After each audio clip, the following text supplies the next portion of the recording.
Oke, halo teman-teman semuanya. Perkenalkan aku Nathan. Jadi hari ini aku bakalan ngelit untuk acara pertama Fortnightly Reco Outlook. Jadi hari ini kita bakalan bahas beberapa hal eh, tentang news, tentang market juga. Jadi kalau misalnya ada teman-teman yang misalnya hadir di sini mau nanya tentang market kayak gimana sih kondisinya, atau mungkin ada berita-berita apa sih yang menarik yang untuk diperhatiin dalam beberapa waktu ke depan, feel free untuk nanya. Jadi acara ini kita bikin 2 kali sebulan. Jadi buat teman-teman yang udah join community Telegramnya Reku atau mungkin community VIP-nya, jadi feel free untuk bisa nanya di grup juga. Kalau misalnya katakanlah, waduh, kalau nunggu sebulan 2 kali kayaknya kelamaan, mau nanya langsung di grup juga nggak apa-apa. Nanti pasti kita jawab juga. Jadi mungkin untuk yang pertama, sebelum masuk ke Outlook, aku bakalan bahas beberapa news yang menarik untuk dilihat selama beberapa waktu ke belakang ini. Nah, news yang pertama adalah Bitcoin menguat seiring harapan baru dari pembicaraan dagang Amerika Serikat dan Tiongkok.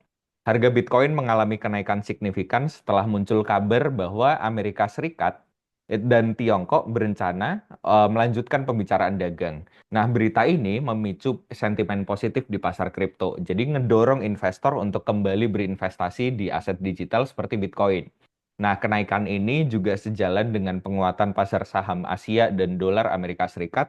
Jadi menunjukkan optimisme pelaku pasar terhadap potensi perbaikan hubungan dagang antara dua ekonomi terbesar dunia. Jadi kita harapannya ya semoga baik-baik terus ya hubungannya Amerika Serikat sama China. Jadi kita bisa tetap menikmati lah untungnya. Jadi marketnya hijau terus gitu. Jadi lanjut kita ke berita kedua. Jadi ini ada berita unik ya. Donald Trump galang dana dari industri kripto di tokennya dia gitu ya. Jadi ini token baru listing nih hari ini di Reko. Jadi Presiden Amerika Serikat Donald Trump berencana menggelar 2 gala dinner bertema kripto pada Mei 2025 untuk menggalang dana. Nah, acara yang pertama itu berlangsung 2 hari yang lalu gitu. Nah, acara ini merupakan penggalangan dana politik dengan biaya 1,5 juta dolar per orang yang akan disalurkan ke komunitas MAGA Incorporated.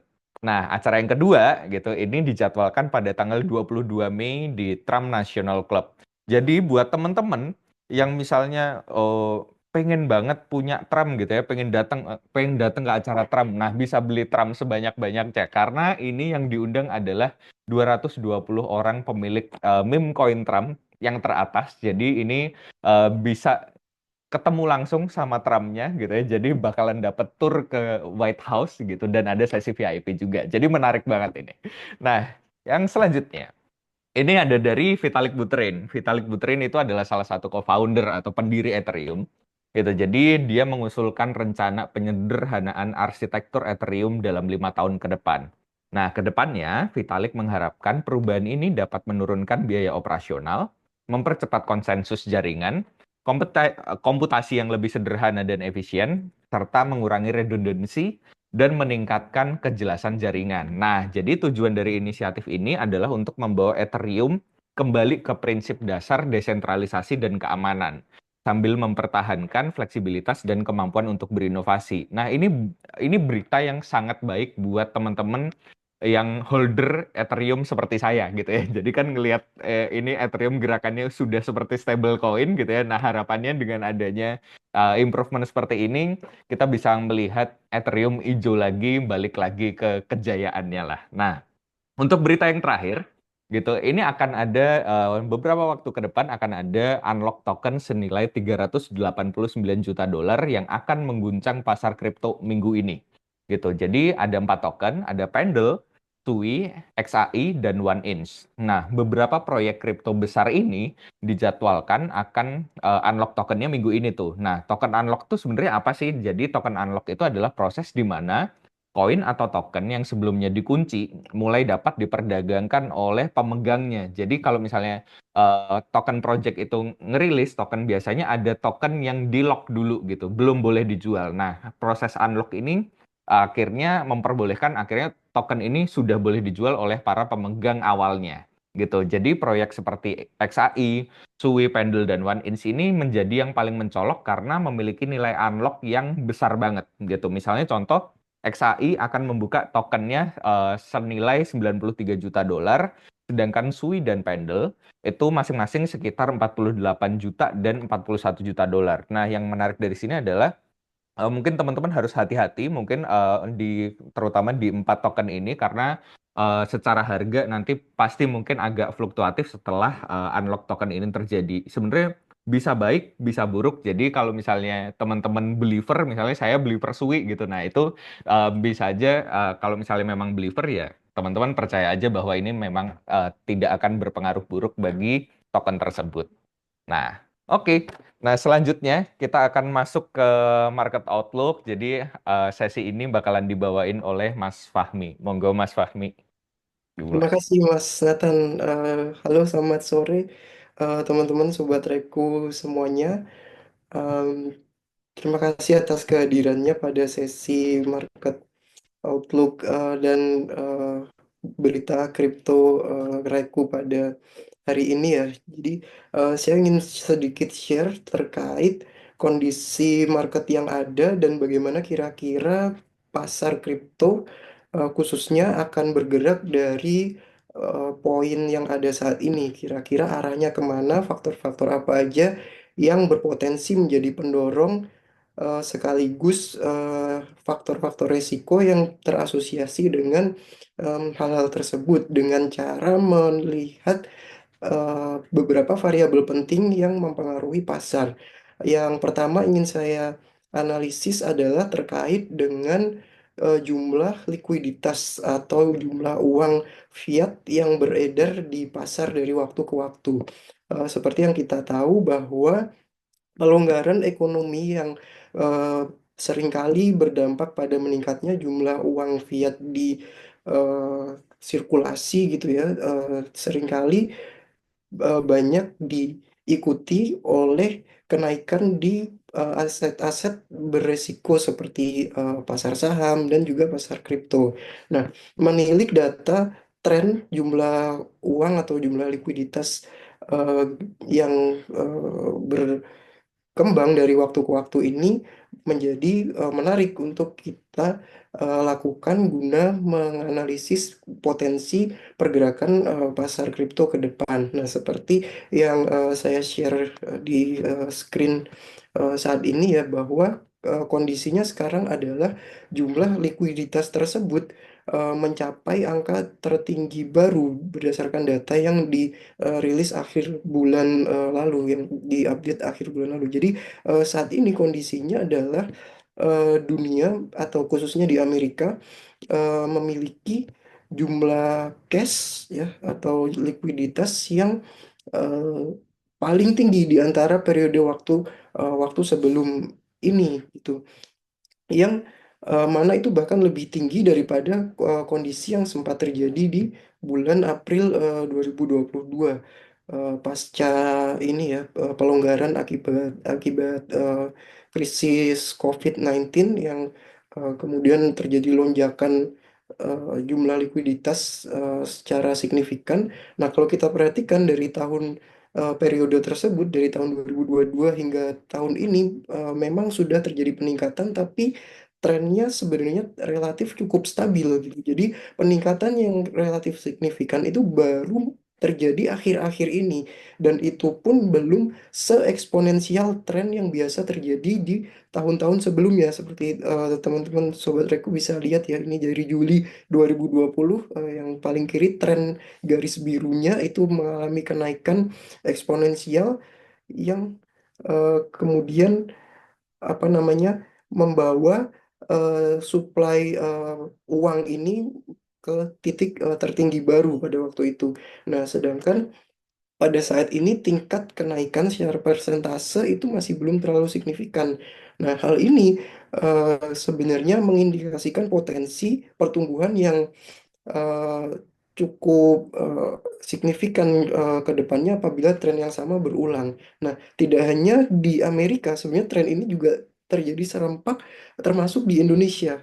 Di slide berikutnya kita bisa melihat bahwa kondisi jumlah suplai uang rupiah eh, itu mengalami peningkatan yang jauh lebih signifikan daripada dolar sebenarnya. jika kita lihat trennya dalam 5 tahun terakhir ini, belakangan juga grafiknya gini ya, kenaikannya sangat signifikan gitu, yang menandakan bahwa sebenarnya nilai rupiah mengalami pelemahan yang cukup signifikan, yang meningkatkan urgensi bagi para investor di Indonesia sebenarnya untuk cari instrumen inflation hedge yang bisa melindungi nilai kekayaan mereka, alih-alih disimpan di instrumen rupiah atau mata uang fiatnya Indonesia gitu kan. Dan ini menandakan bahwa aset-aset seperti aset-aset global, seperti khususnya Bitcoin dan beberapa aset kripto potensial menjadi semakin menarik gitu, karena eh, jumlah likuiditas atau uang yang beredar di masyarakat itu meningkat, yang artinya potensi daya beli masyarakat itu tumbuh ya, berpotensi meningkat. Kemudian eh, mata uang fiat sendiri berpotensi melemah nilainya, karena jumlah yang dicetak kan semakin banyak dan berpotensi akan lebih banyak lagi, sehingga mendorong para investor atau masyarakat secara umum untuk mencari instrumen lindung nilai. Salah satunya adalah aset-aset kripto gitu khususnya. Tidak tertutup juga misalnya saham-saham yang berkualitas dengan potensi pertumbuhan perusahaan yang menjanjikan di masa depan.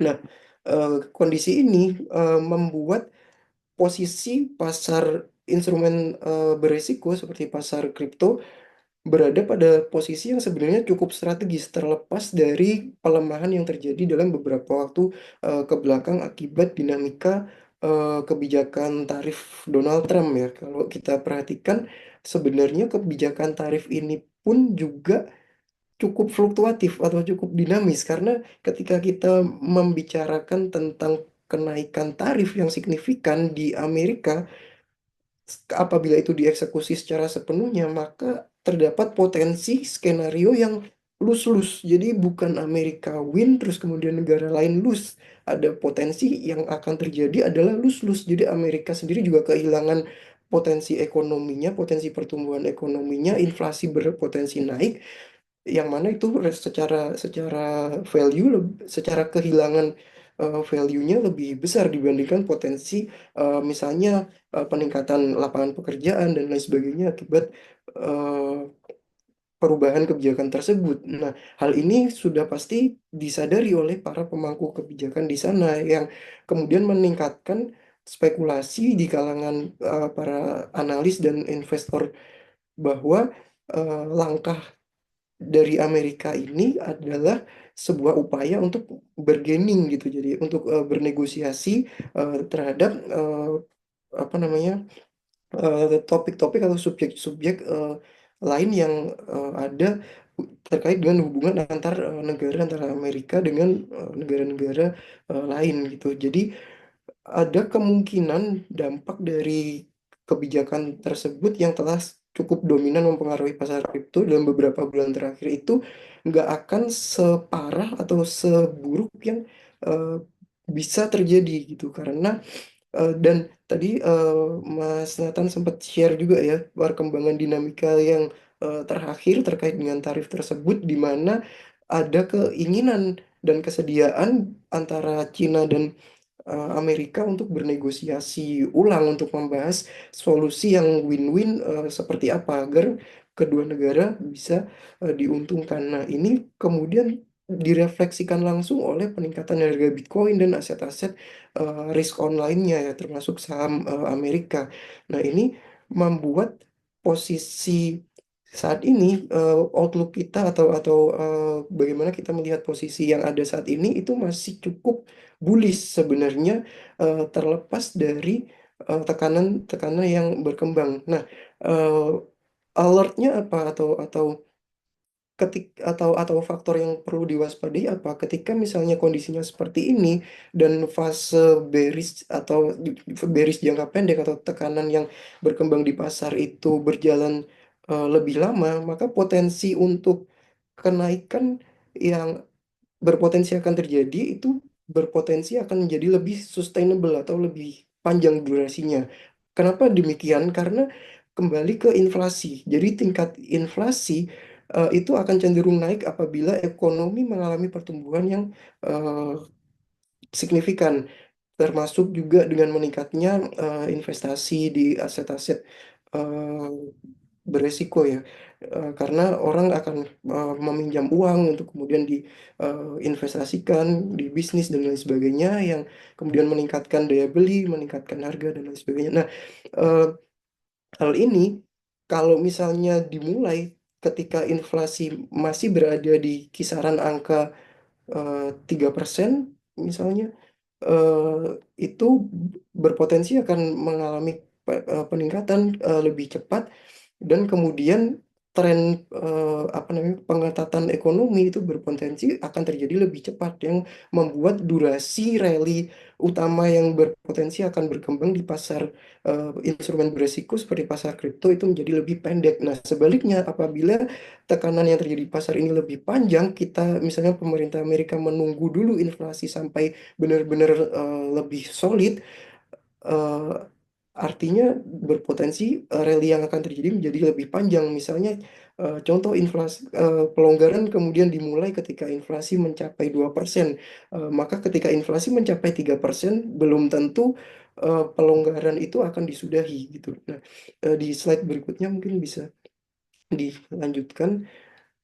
Nah, ini data inflasi yang dipakai acuan oleh Bank Sentral Amerika untuk menentukan kebijakan suku bunga ya. Kita melihat bahwa saat ini atau dalam 1 tahun terakhir, inflasi itu sebenarnya sudah cukup konsisten berada pada angka di bawah 3%, dan sempat secara tahunannya itu menyentuh angka 2,1% pada September tahun lalu, dan saat ini pun di tengah apa namanya, potensi peningkatan inflasi karena kebijakan tarif Amerika, kenaikan inflasi PCE ini masih berada pada rentang yang sesuai dengan ekspektasi para ekonom, yaitu di 2,3% menurut data terbaru yang dirilis pekan lalu ya.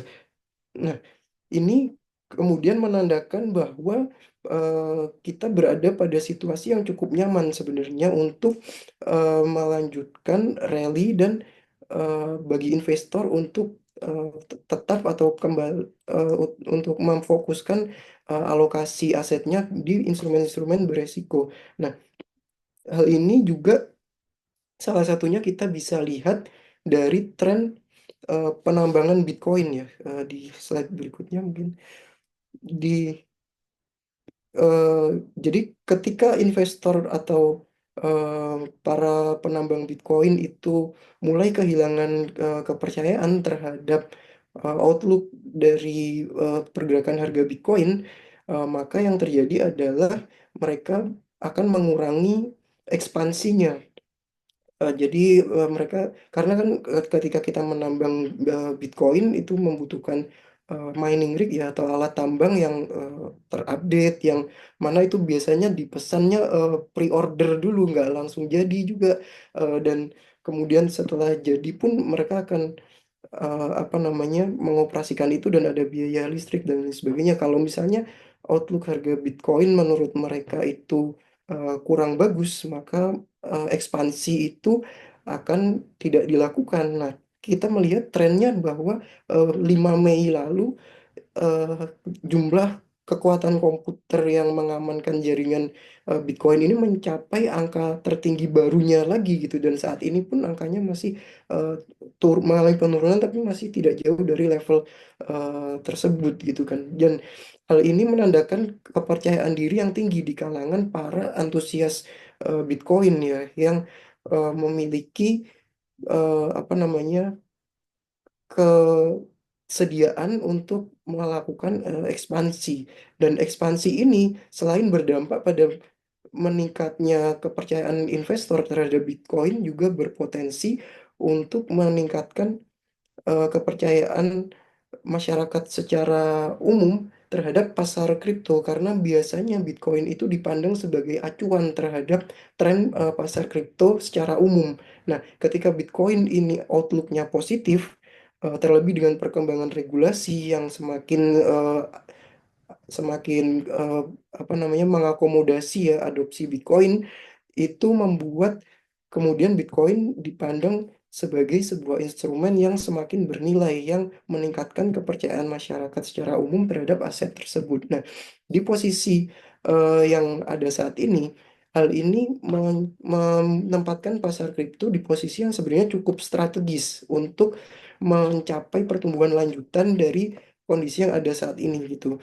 Selain dari faktor internal yaitu Bitcoinnya sendiri dengan yang diindikasikan dengan meningkatnya hash rate Bitcoin, dari faktor ekonomi makro di Amerika khususnya yang berada pada posisi yang juga cukup strategis untuk menunjang peningkatan apa namanya pertumbuhan lanjutan di pasar instrumen investasi beresiko tinggi seperti pasar kripto, juga dari sentimen investor secara umum yang semakin percaya dan menganggap bahwa aset-aset kripto itu merupakan aset strategis untuk kondisi ekonomi dan iklim investasi yang ada saat ini dengan perkembangan regulasi yang semakin adaptif dan konstruktif dan akomodatif dan lain sebagainya, yang kemudian membuat harga Bitcoin meskipun saat ini berada dalam salah satu level harga tertingginya, eh, membuat eh, apa namanya posisi yang ada ini masih menunjang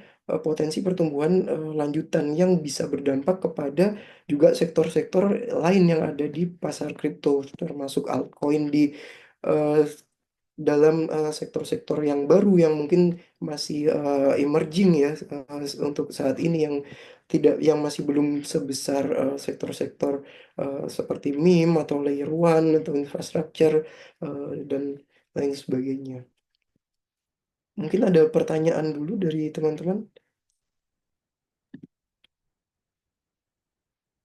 Boleh kalau mau nanya silahkan. Mungkin malu-malu ini Mas Fahmi. Oh iya, atau dari Mas Nathan mungkin. Nah, it's okay kalau misalnya yang belum ada yang nanya gitu. Oh ini ada nanya nih. Alt season bagaimana saat ini dan alternatif selain Bitcoin apa?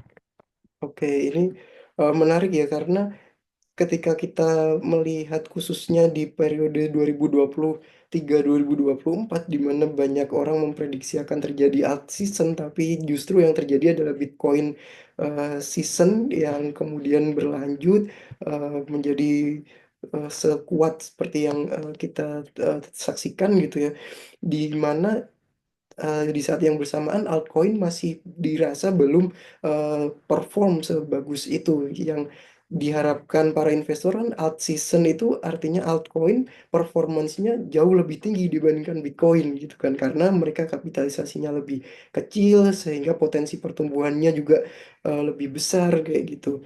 Nah, yang terjadi dalam 2-3 tahun terakhir ini bisa dibilang relatif cukup baru karena biasanya Bitcoin season itu nggak sepanjang itu, kemudian langsung terjadi rotasi kapital ke altcoin yang men-trigger pertumbuhan nilai dari altcoin lebih signifikan. Nah, kenapa hal ini terjadi? Hal ini terjadi karena adopsi kripto yang terjadi itu kebanyakan didominasi oleh investor tradisional khususnya di Amerika dan beberapa negara lain juga ya, yang mereka lebih nyaman dengan Bitcoin. Dan hal itu menciptakan narasi yang cukup kuat dari terhadap Bitcoin. Dan salah satunya juga kita bisa lihat dengan peluncuran ETF Bitcoin Spot yang membuat perusahaan-perusahaan investasi di Amerika itu menjadi sangat gencar mempromosikan Bitcoin. Efek domino dari eh, jualan produk ETF-nya mereka itu cukup panjang ya, yang membuat Bitcoin menjadi sebuah aset investasi yang mainstream di kalangan investor tradisional di Amerika gitu. Dan kalau kita lihat tren adopsi atau net flow dari aliran dana masuk dari instrumen seperti ETF Bitcoin Spot dalam sejak peluncuran pertamanya itu eh, relatif cukup signifikan, mempertimbangkan bahwa Bitcoin ini pada saat itu masih banyak dianggap sebagai aset alternatif gitu kan. Nah, dengan kondisi ini, kira-kira bagaimana outlook alt season dari situasi yang ada sekarang dan alternatif terhadap Bitcoin itu apa saja dari sektor altcoin kan. Nah, sebenarnya penerimaan investor tradisional Amerika terhadap aset kripto selain Bitcoin itu mulai meningkat. Apa indikasinya? Mulai berkembangnya proposal tentang ETF altcoin seperti misalnya XRP, Litecoin, Solana, dan bahkan beberapa aset kripto lainnya juga ya. Hal ini menandakan keyakinan para perusahaan investasi di Amerika yang sudah mengeluarkan produk ETF Bitcoin terhadap potensi dari altcoin, penerimaan investor tradisional Amerika terhadap altcoin gitu kan. Dan apa namanya? Kemungkinan untuk produk ETF altcoin spot ini disetujui itu saya rasa cukup besar dengan kondisi perkembangan regulasi kripto di Amerika saat ini gitu. Walaupun mungkin timingnya nggak terjadi dalam waktu dekat, mungkin baru akan terjadi di akhir tahun ini gitu kan.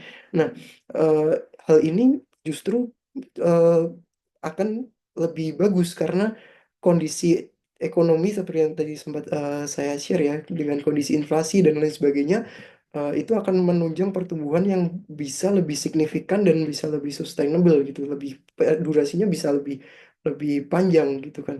Nah, eh, timing ini mungkin juga yang sedang dipertimbangkan dan sedang apa namanya, banyak dikaji oleh para investor dan pemangku kepentingan di Amerika. Seperti yang kita tahu, para pemegang kebijakan di Amerika juga banyak yang sekarang adalah juga pelaku pasar, dengan presidennya sendiri punya mengeluarkan token ya, dan menggalang dana melalui token gitu kan. Hal ini kan menunjukkan bahwa eh, konflik kepentingan atau para pemegang kebijakan ini juga investor kripto gitu kan. Jadi bahwa apa namanya, ada ada korelasi, ada pertimbangan-pertimbangan tertentu yang digunakan atas dasar mereka juga sebagai pelaku pasar, pelaku industri dan pemegang kebijakan, itu membuat timing tersebut terlihat make sense gitu kan.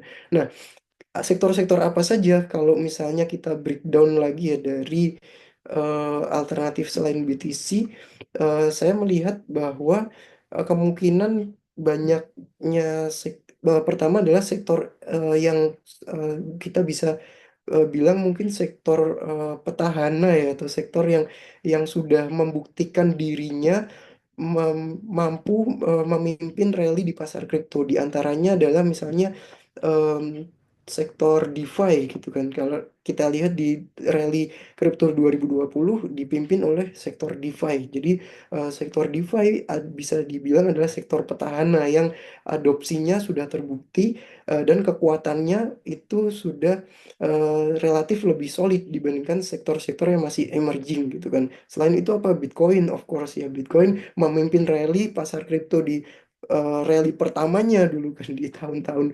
2016. Kemudian di 2017 ada Ethereum dengan ICO hype-nya kan. Yang kemudian juga di 2021 ada sektor seperti NFT. Saya menganggap melihat itu sebagai sektor-sektor petahana yang memiliki kans untuk bisa tetap survive di dan mengikuti rally-rally yang akan berpotensi terjadi gitu. Selain itu apa, meme juga termasuk ya, dengan Shiba Inu pada waktu itu dan Dogecoin dan Elon Musk-nya pada waktu itu, termasuk dalam sektor petahana.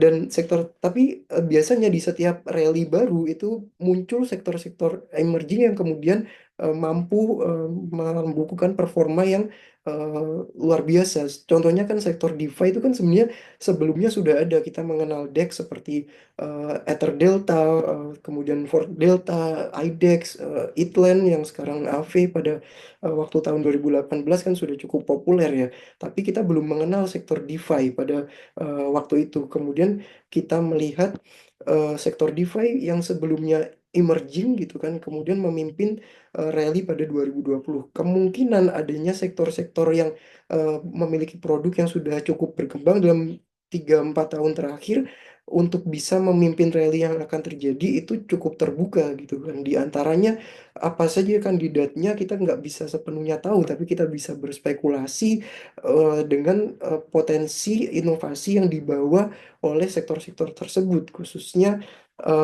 dengan yang diiringi dengan naratif-naratif yang cukup solid, di antaranya seperti misalnya sektor AI yang membawa yang sebenarnya cukup mainstream ya, bahkan orang yang bukan kripto aja sudah aware dengan AI saat ini kan. Nah, itu membantu dalam mempopulerkan naratif terkait dengan sektor tersebut. Selain itu juga sektor infrastruktur seperti decentralized physical infrastructure yang juga banyak terintegrasi ya dengan sektor-sektor lainnya. Ini juga berpotensi menarik gitu untuk apa namanya diperhatikan oleh para investor. Nah, selain sektor-sektor tersebut, sebenarnya sektor seperti yang mulai apa namanya apa ya, bisa dibilang sektor baru yang menjadi pecahan ya. Misalnya kayak kita bisa melihat DeFi derivatif. DeFi derivatif dengan produk-produk seperti decentralized options, terus kemudian apa namanya decentralized futures, perpetuals dan lain sebagainya, yang mulai juga diuntungkan, banyak diuntungkan dengan perkembangan infrastruktur teknologi yang terjadi dalam beberapa tahun terakhir, membuat pengalaman pengguna itu menjadi lebih nyaman, lebih enak untuk digunakan platform-platform tersebut kayak gitu kan. Nah, jadi potensinya itu luas sekali dari mulai sektor yang benar-benar baru, yang relatif cukup mainstream, sampai subsektor ya yang sebelumnya adalah bagian niche dalam sebuah sektor seperti DeFi derivatif tadi, kemudian berkembang dengan banyaknya proyek yang bergerak di bidang tersebut menjadi kayak semacam sektor baru gitu. Jadi dan listnya pun bisa apa Banyak namanya lah ya listnya ya. banyak gitu, bisa memiliki Oke. kans yang cukup tinggi juga. Oke, thank you Mas Fahmi. Nah, ini karena waktu kita mepet, jadi ini dua pertanyaan tak jadikan satu ya, gitu. Jadi acara ini kan kita setengah jam aja. Jadi ini ada pertanyaan dari Mas Ferry. Apakah setiap ada koreksi pada Bitcoin bisa dijadikan tanda masuknya alt season? Nah, yang kedua adalah koin yang potensi cuan di hold jangka panjang selain BTC, ETH, BNB, LTC, apa yang bagus ya? Soalnya udah bingung mau beli buat nabung jangka panjang karena terlalu banyaknya koin, gitu. Monggo. Oke, saya jawab yang pertama dulu ya, terkait dengan alt season relatif terhadap koreksi yang terjadi yang dialami oleh Bitcoin. Jadi eh, apa ya?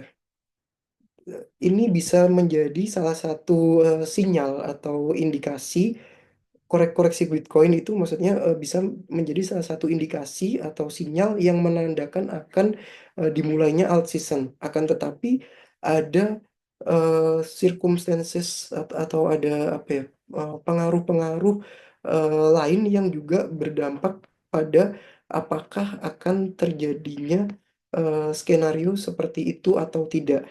Pertama adalah yang bisa kita perhatikan adalah rotasi kapital.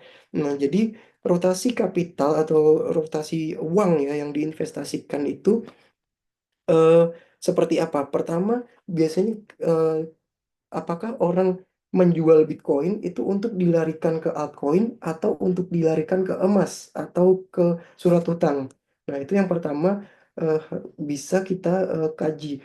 Ketika misalnya kondisi ekonomi dirasa eh, kurang, masih belum cukup nyaman bagi para investor untuk mengadopsi aset-aset yang beresiko, maka kemungkinan terbesar adalah ketika terjadi koreksi Bitcoin, maka uang tersebut akan lari bukan ke altcoin yang lebih beresiko, tapi ke instrumen yang relatif lebih minim resikonya, seperti stablecoin atau emas atau misalnya saham-saham yang lebih defensif kayak gitu.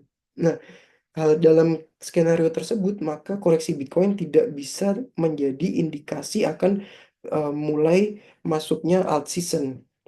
Nah, akan tetapi ketika misalnya kondisinya sebaliknya, investor terjadi di pasar kripto itu euforia, optimisme yang cukup tinggi ya biasanya, eh, dan kita bisa bisa melihat biasanya kan dari eh, wallet address para whales atau eh, apa namanya investor-investor institusi misalnya, kita bisa melihat apakah eh, mereka yang menjual Bitcoin itu kemudian melarikan capitalnya ke altcoin gitu. Nah, ketika misalnya eh, terjadi alt season, biasanya orang itu akan mengadopsi altcoin dulu sebelum menjual Bitcoinnya.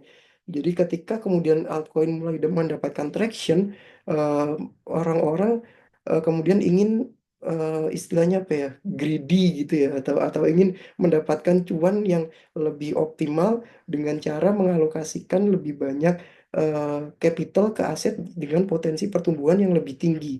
Nah, itu kemudian mereka memutuskan untuk menjual aset mereka yang potensi kenaikannya dianggap relatif lebih rendah gitu kan. Jadi Bitcoin misalnya kapitalisasinya udah besar, dirasa eh, peningkatan mungkin untuk Bitcoin bisa naik 100% dari level ini itu dibutuhkan sekian miliar dolar gitu misalkan. Sedangkan untuk altcoin ini yang naratifnya juga relatif cukup kuat, dengan uang segitu bisa meningkatkan nilainya misalnya 50 atau 100 kali lipat gitu kan. Nah, eh, apabila sentimen pasar itu seperti itu, ya investor memburu potensi return yang lebih besar, biasanya ini menjadi indikasi untuk masuknya alt season gitu. Jadi eh, terjadinya optimisme yang mulai berkembang, kemudian investor besar yang mulai menjual Bitcoinnya untuk menambah proporsi altcoin mereka yang sebelumnya juga sudah dimiliki, itu bisa menjadi koreksi Bitcoin dalam kasus tersebut bisa menjadi indikasi dimulainya alt season. Nah, apalagi tadi pertanyaan selanjutnya? Yang info koin, Oh ya, yang dalam jangka info panjang koin ya. buat jangka panjang. Iya, Nah, eh, sebenarnya saat ini itu menurut saya merupakan situasi yang cukup nyaman ya kalau misalnya kita mau mengeksplorasi altcoin selain koin-koin besar gitu ya. Kenapa? Karena alt season bisa dibilang belum terjadi ya, artinya altcoin-altcoin yang selain khusus, bahkan yang besar pun kenaikannya masih dirasa belum cukup memuaskan kan bagi para investor altcoin gitu kan. Nah, apalagi yang nggak besar itu lebih apa namanya istilahnya, mungkin banyak orang menganggap undervalue lagi gitu kan di periode saat ini gitu. Nah, eh, bagaimana cara kita bisa melihat apakah suatu aset itu berpotensi sustainable secara jangka panjang atau tidak?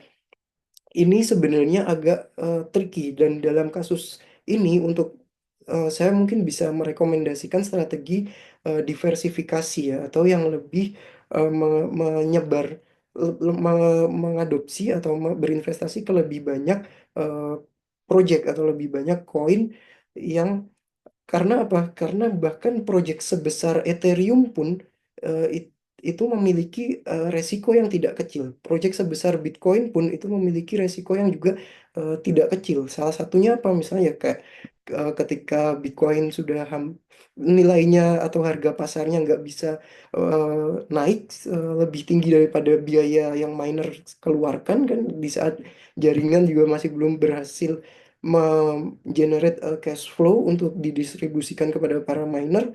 Ini resiko yang, dan juga Bitcoin nggak mengadopsi mekanisme emisi atau inflasi ya, pencetakan token baru seperti tail emission misalnya, untuk mencetak koin baru didistribusikan kepada penambang. Ini kan juga resiko. Makanya tadi saya share hash rate Bitcoin itu menandakan variabel penting yang turut apa namanya mengindikasikan seberapa besar potensi resiko tersebut untuk terjadi. Tapi bukan berarti ketika resiko tersebut kecil, potensi terjadinya resiko itu nggak ada gitu kan. Jadi, dan selain itu juga relevansi dari produk yang dikembangkan. Belum lagi inovasi di kripto itu berkembang secara sangat dinamis ya, dan dengan kecepatan yang jauh lebih cepat dari sebelum-sebelumnya gitu. Jadi semakin cepat inovasi yang perkembangan inovasi yang ada, semakin banyak proyek, semakin banyak kompetisi dan lain sebagainya, yang mana membuat kesuksesan proyek kripto secara jangka panjang itu semakin tidak pasti. Jadi hal ini membuat diversifikasi itu menjadi semakin relevan. Nah, salah satu atau beberapa eh, indikator atau tips yang bisa kita jadikan untuk menganalisa potensi apa namanya jangka panjang sustainability dari aset-aset kripto tersebut secara jangka panjang apa pertama adalah produk market fit ya kalau menurut saya. Jadi apakah demand dari produk dari layanan yang dikembangkan itu benar-benar demand yang solid atau demand yang bersifat seasonal.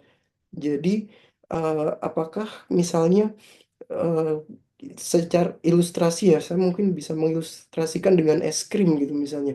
Apakah es krim ini dianggap sebagai produk seasonal atau produk yang memang orang mau mengkonsumsi? Nah, kayak gitu. Jadi itu juga akan tergantung pada assessment kita sendiri sebagai investor gitu kan.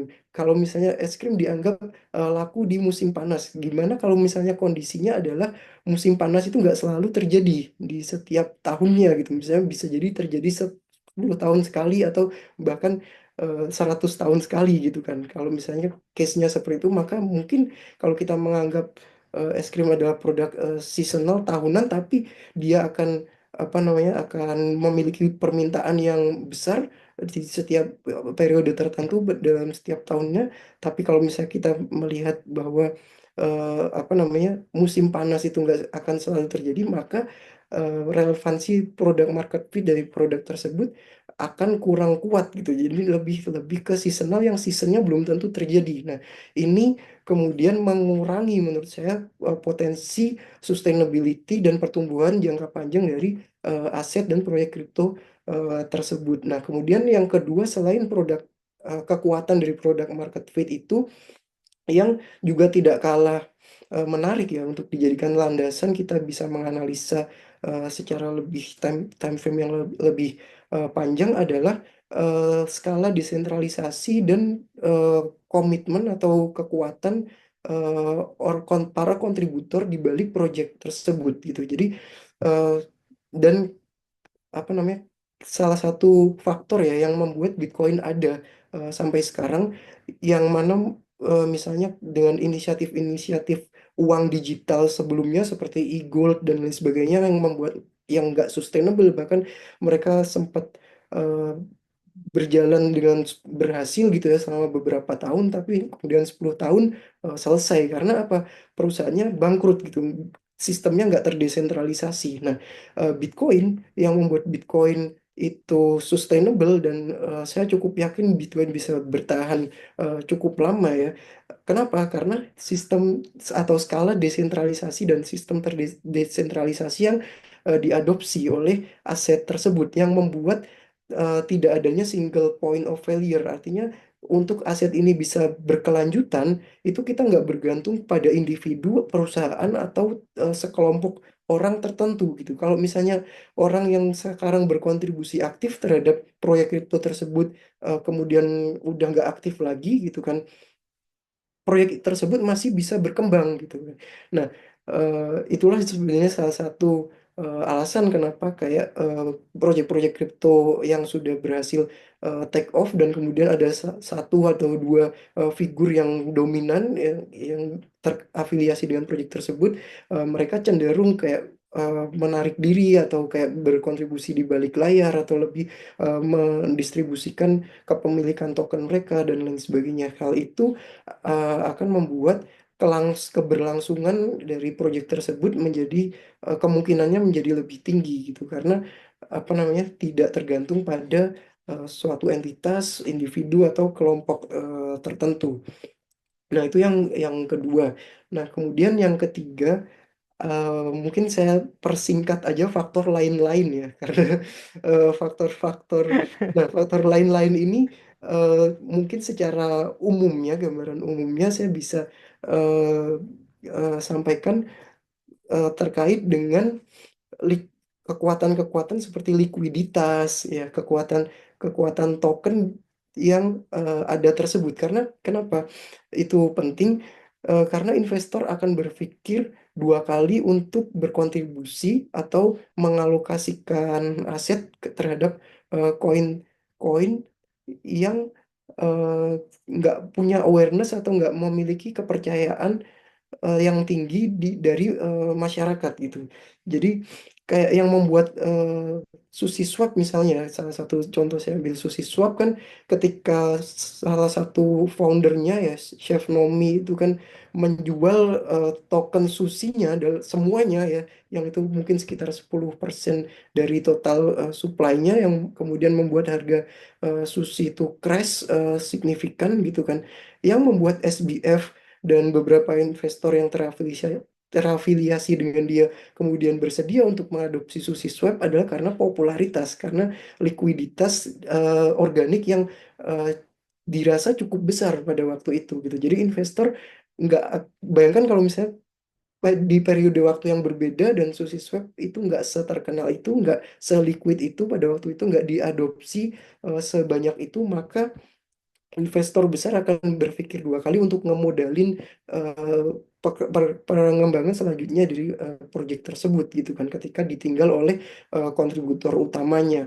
Nah, tapi ini saya ringkas sebagai faktor lain-lain. Intinya eh, fa- data-data atau faktor-faktor apa saja yang teman-teman bisa gunakan untuk mengukur seberapa menarik proyek ini untuk investor atau kontributor baru, atau istilahnya apa ya, kayak investor besar yang memiliki capital besar untuk mencurahkan resources mereka ke proyek tersebut gitu. Make sense nggak buat mereka gitu untuk melakukan itu gitu. Ya. Nah, itu. Jadi kita nggak nyebut nama ya. Kita nggak nyebut nama projectnya ya. Jadi kalau misalnya teman-teman misalnya pengen, eh, aduh invest di mana ya gitu. Coba cek di grup aja. Kita pasti tiap minggu ada tuh kayak sinyal-sinyal yang kita share juga dari Mas Fahmi juga dan tim. Gitu. Jadi thank you banget. Ini menandakan Outlook yang pertamanya sudah selesai. Terima kasih buat teman-teman yang udah join dari awal gitu. Jadi thank you juga Mas Fahmi udah mau ngisi. Thank you juga Mas Hari yang ada tim di belakang layar. Jadi thank you semuanya. Semoga sehat selalu. Sampai bertemu di Outlook selanjutnya di minggu depan. Thank you semuanya. Thank you Mas Nathan, thank you Mas Yuk. Gigi.